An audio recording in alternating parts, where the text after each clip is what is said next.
अगर कोई दोबारा बीजेपी को सत्ता में आने को रोकने की ये कोशिश करता है तो मैं यहाँ पर खड़े होकर कह रहा हूँ कि मजलिस इत्तेहादुल मुस्लिमीन उनका साथ देने के लिए तैयार है।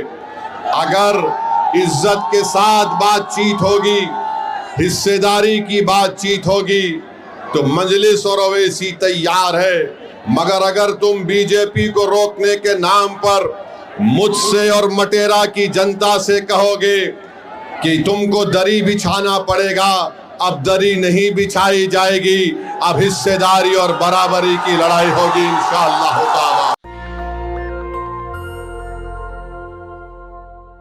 ये सुना आपने, ओवैसी ने कल यूपी के बहराइच में साफ कहा है कि हम बीजेपी को रोकने वाली हर उस ताकत का साथ देंगे जो बीजेपी को सत्ता में आने से रोकने की कोशिश करेगी या लड़ाई लड़ेगी।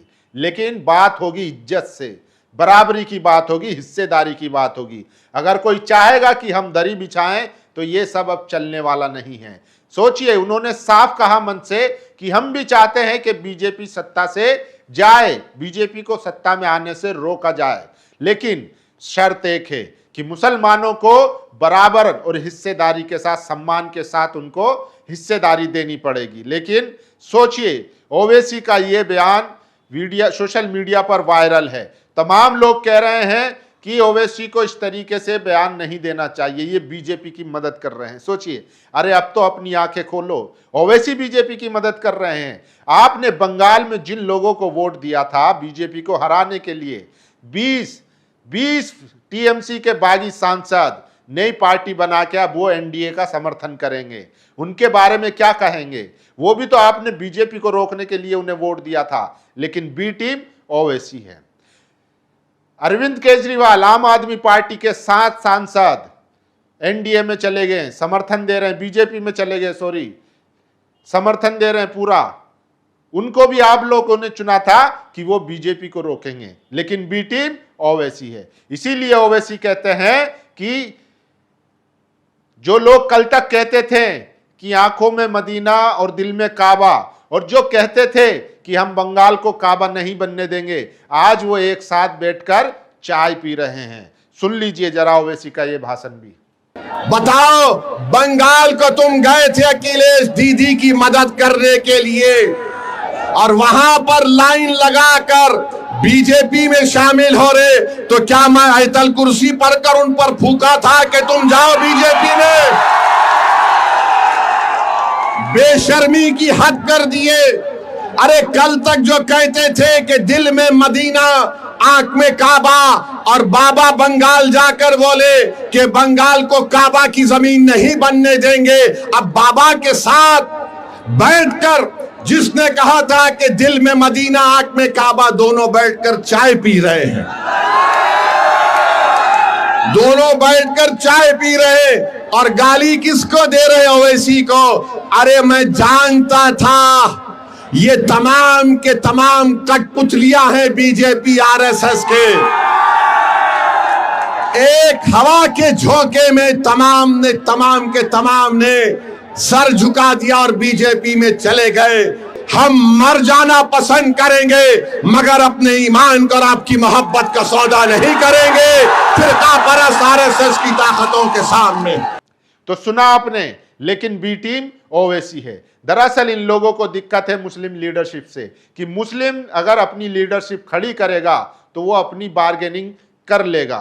टीएमसी की आज हालत क्या है? एक बार चुनाव हारी और उसके सांसद छोड़कर चले गए। क्या आप कभी सोच सकते हैं कि ओवैसी के विधायक या सांसद बीजेपी में जा सकते हैं? कभी नहीं। इसी तरीके से आम आदमी पार्टी के सांसद बीजेपी में चले गए। क्या कभी आप सोच सकते हैं कि ओवैसी की पार्टी के सांसद बीजेपी में चले जाएंगे? कभी नहीं। इसके अलावा ओवैसी ने यूपी में एक और बड़ा ऐलान किया है। इस बार वो साफ कह रहे हैं कि जिन्होंने औरंगाबाद में इम्तियाज जलील को हराया था, हम उनको इस बार यूपी में हराएंगे।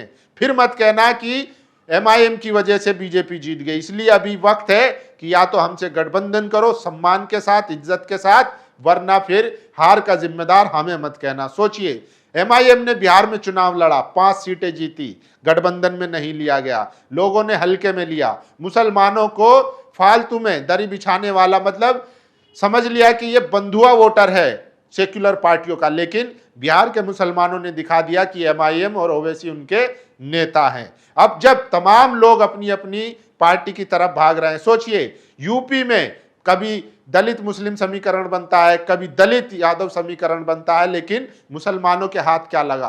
पिछले आजादी के बाद से आज तक मुसलमान, यूपी के खासकर मुसलमानों ने तमाम सेक्युलर नेताओं को अपना नेता माना है, तमाम सेक्युलर पार्टियों को अपना पार्टी माना है। कभी उन्होंने मुस्लिम क़यादत को खड़ा करने की कोशिश नहीं की। जबकि इसी उत्तर प्रदेश में पीस पार्टी बनी, इसी उत्तर प्रदेश में राष्ट्रीय उलमा काउंसिल है, लेकिन मुसलमानों ने कभी उसको जो है सराहा नहीं, क्योंकि उनको भरोसा था तमाम सेक्युलर पार्टी पे, समाजवादी पार्टी पे, बहुजन समाज पार्टी पे। लेकिन क्या मिला? आज आजम खान कहाँ है? जेल में है। क्यों? क्योंकि वो मुसलमान है। समाजवादी पार्टी के कई ऐसे तमाम जो पूर्व नेता थे, मंत्री थे, जेलों में सड़ रहे हैं, लेकिन पार्टी खामोश है। आपने देखा आजम खान के लिए कितने प्रदर्शन होते हैं? कभी नहीं देखा होगा। तो सोचिए, ओवैसी ने साफ तौर पर कह दिया है कि हमारे साथ आपको गठबंधन करना है तो इज्जत देनी पड़ेगी, सम्मान देना पड़ेगा, और हम जो है वहां से सम्मान से समझौता नहीं करेंगे, दरी नहीं बिछाएंगे। इसी के साथ उन्होंने एमआईएम उत्तर प्रदेश के जो अध्यक्ष हैं शौकत अली, उनको मटेरा विधानसभा से प्रत्याशी घोषित भी कर दिया है। ये सुन लीजिए, उन्होंने वहां की जनता से पूछा कि क्या मैं शौकत साहब को यहां से प्रत्याशी घोषित कर दूं, तो एमआईएम ने अपना पहला प्रत्याशी घोषित कर दिया है मटेरा विधानसभा से। क्या मैं शौकत अली को यहां से आपका कैंडिडेट घोषित करूं? क्या आपकी इजाजत है कि मैं शौकत अली को कैंडिडेट बनाऊं? क्या मैं इजाजत है आपकी? आप पूरा साथ देंगे तो लगाओ। तो सोचिए अब उन लोगों का क्या होगा जो ओवैसी को बी टीम कहते हैं और उनको हराने का काम करते हैं। औरंगाबाद का आपको रिजल्ट याद कीजिए, वहां पर तमाम सेक्युलर पार्टी ने शिवसेना को जीतने दिया, लेकिन इम्तियाज जलील को हरवा कर दम लिया। महज कितने वोटों से हारे थे? ओवैसी साहब ने साफ कह दिया है कि जिन्हें बीजेपी को हराना है वो उन्हें भी गठबंधन में शामिल करे, वरना बाद में रोना धोना नहीं कीजिएगा कि एमआईएम की वजह से बीजेपी जीत गई। मुस्लिम लीडरशिप को हिस्सेदारी दीजिए, हम दरी बिछाने का काम नहीं करेंगे। ओवैसी ने खुले तौर पर साफ साफ शब्दों में ये बात बोल दी है, और अब इंसाफ होगा, हिस्सेदारी मिलेगी, वरना फिर हम पर इल्जाम मत लगाइएगा कि हमने जो है आपको हरवा दिया है। और ये देखिए कैसे जिन लोगों को आप वोट देते हैं कि बीजेपी को हराने के लिए, आखिरकार पुष्टि भी हो गई। टीएमसी के 20 बागी सांसद ओम बिरला से मिल चुके हैं, बाकी अब नतीजा आपको मालूम ही है। तस्वीर में तीनों मुस्लिम सांसद यूसुफ पठान, अबू ताहिर खान और खलीलुर रहमान भी मौजूद हैं। ये वो 20 टीएमसी के सांसद हैं जिन्होंने नई पार्टी बनाई है। सोचिए, इन्होंने एक चुनाव नहीं लड़ा और इनके 20 सांसद हैं पार्लियामेंट में। सोचिए, नेशनल सिटीजन पार्टी ऐसे कुछ करके इन्होंने बनाई है। सोचिए, तो ये भी इस देश में चल रहा है। और इन लोगों का क्या करेंगे? सयानी घोष जो कल तक कह रही थी राघव चड्डा को कि वो चड्डा है इसलिए चड्डी हो गए, मैं चड्डी नहीं बनूंगी, लेकिन अब उनसे सवाल पूछा जा रहा है तो कह रही हैं कि मैं अपनी जनता को जवाब दे हूं। तो जनता को जवाब दे हैं तो फिर आप लोग रिजाइन दीजिए और जाकर चुनाव लड़िए, देखते हैं कि आपको जनता चुनती है या नहीं चुनती है। जनता ने आपको किस लिए चुना था? देखिए, सुप्रिया श्रीनेत इसलिए लिखती हैं, इन लोगों को बंगाल की जनता ने बीजेपी के खिलाफ चुना था, तो जब पलटी मारी है तब थोड़ी हिम्मत भी दिखाइए, संसद की सदस्यता से इस्तीफा दे और जाकर चुनाव लड़े। गद्दार जैसे मुंह लटकाए खड़े रहने से क्या होगा? तो लोग जो है सीधा सवाल पूछ रहे हैं। और देखिए, ममता दीदी की टीएमसी के 2/3 सांसद भाजपा के पाले में, मगर बी टीम अभी भी ओवैसी कहलाएंगे, कोई शक? तो ओवैसी को बी टीम कहा जा रहा है। हम मर जाना पसंद करेंगे पर आपके ईमान और आपकी मोहब्बत का सौदा नहीं करेंगे, फिरका परस्त आरएसएस की ताकत के सामने।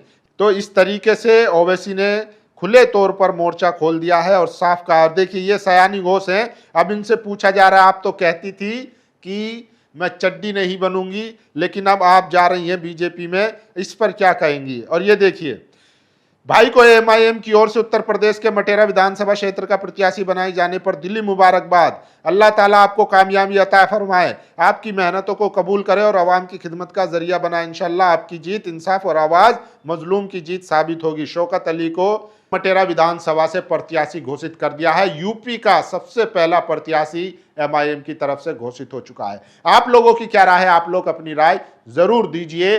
क्या असल में बीजेपी की बी टीम ओवैसी है या वो पार्टियां हैं जिनको आप वोट देते हैं लेकिन बाद में वो बीजेपी में चले जाते हैं? तो अब वक्त है विचार करने का, सोचने का, समझने का और नई रणनीति अपनाने का। बाकी आप लोगों की क्या राय, अपनी राय जरूर दीजिए। शुक्रिया।